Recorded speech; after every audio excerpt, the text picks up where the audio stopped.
අනියන් සම්බන්ධතා මේක ගැනත් මම මෙහෙමම කියන්න. ඒ කියන්නේ අර තමන්ගේ බිරිඳ ඉන්නකොට වෙන බිරිඳක් ගාවට යන එක, තමන්ගේ ස්වාමියා ඉන්නකොට වෙන ස්වාමියෙක් ළඟට යන එක.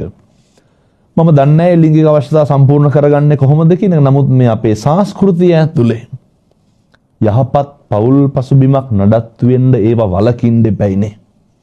తాවකාලික සැපයක් වෙනුවෙන් සදාකාලික දුකකට අතවනන්න එපා. මොකද ඒ තුලින් සැකය ඇති වෙනවා. සැකය තහවුරු වෙනවා. අය කොහොමද අර බිරිඳයි ස්වාමියේකට බත් ටිකක් කන්නේ? කොහොමද ඒකට නිදාගන්නේ? දෙන්න දෙපැත්තට ඇදෙනවා. කවුද පීඩාවටපත් වෙන්නේ? දරුවෝ. ඇයි එහෙම කරන්නේ? කවදාවත් එහෙම කරන්න එපා. එහෙම නොකර ඉන්න බැරි නම් මම කරන යෝජනාව තමයි කසාද බඳින්න එපා. සබ්බ පාපස්ස අකරණං. සියලු බුදුවරුන්ගේ අනුශාසනාවෙන් මේක ඉවර කරන එක හොඳයි. සියලු පව් නොකළ යුතුය. කුසලස්ස උපසම්පදා. කුසල් පමණක් වැඩි දියුණු කළ යුතුය.